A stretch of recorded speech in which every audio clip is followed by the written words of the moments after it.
Sicurezza sul lavoro, dalla provincia di Treviso, corsi gratuiti per i lavoratori autonomi.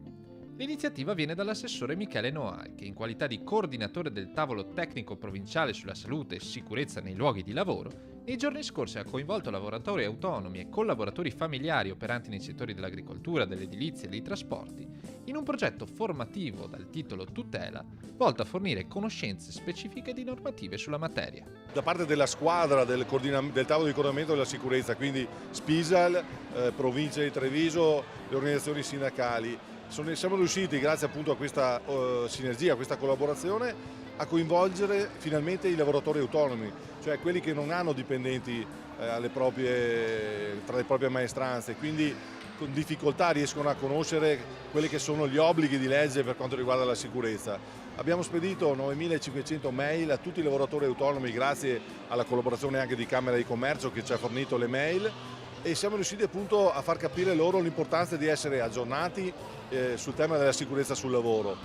perché la sicurezza sul lavoro anche per il lavoratore autonomo, soprattutto per il lavoratore autonomo che lavora da solo, abbiamo visto in questi anni, sto pensando ai 3 settori di cui ci siamo occupati: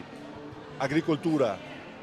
trasporti, quindi i camionisti, gli autisti per capirci, e l'edilizia. Molto spesso gli infortuni accadono e purtroppo la persona rimane sola finché non c'è la fortuna di trovare qualcuno che si accorge che è successo l'infortunio. E quindi, ripeto, sono partiti questi 4 corsi, già altri ne partiranno perché c'è stata una risposta che non ci aspettavamo. In un momento di crisi come questo magari si pensa che qualcuno giustamente si preoccupi più dell'aspetto economico, la sensibilità su questo tema e probabilmente anche la cultura che ormai sta pervadendo veramente tutti i settori della società ha fatto sì che questa iniziativa sia stata ben accolta, e siamo convinti che continuerà nel tempo. Stiamo pensando addirittura di renderla quasi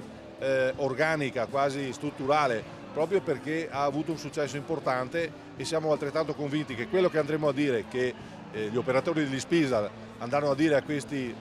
passatemi il termine, alunni, lavoratori autonomi, sarà molto importante per loro ma anche per gli altri.